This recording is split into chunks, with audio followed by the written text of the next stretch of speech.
Le Fonds monétaire international prévoit que l'économie asiatique augmentera de 5,4% en 2019 et en 2020 et restera un moteur important de l'économie mondiale. Le FMI avait auparavant relevé sa prévision de croissance économique de la Chine à 6,3% dans le prolongement des négociations commerciales entre Beijing et Washington, déclarant qu'un accord commercial entre les États-Unis et la Chine devrait se révéler positif et que les réformes structurelles chinoises profiteraient à la croissance mondiale.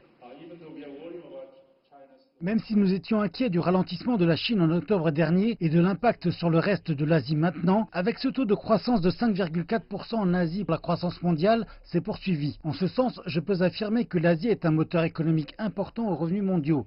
Maintenant, j'ai entendu plusieurs Chinois dire qu'ils étaient inquiets que le taux de croissance de la Chine soit passé de 7,8% il y a quelques années à 6,3%. Ce qui est très faible, mais du point de vue de sa contribution à l'économie mondiale, 6,3% de croissance, c'est sur une plus vaste économie. La Chine à elle seule compte pour plus de 30%, 33% de l'économie mondiale, donc à elle seule, la Chine représente le tiers de la croissance mondiale.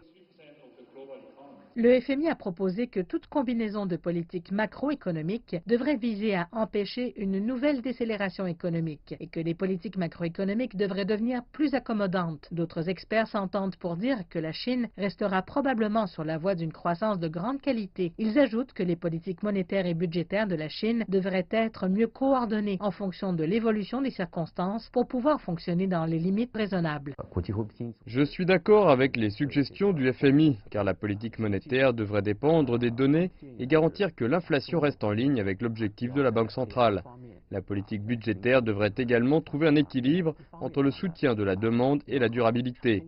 Les réformes structurelles en cours et les mesures de relance de la Chine aideraient le pays à rester sur une voie durable et de grande qualité.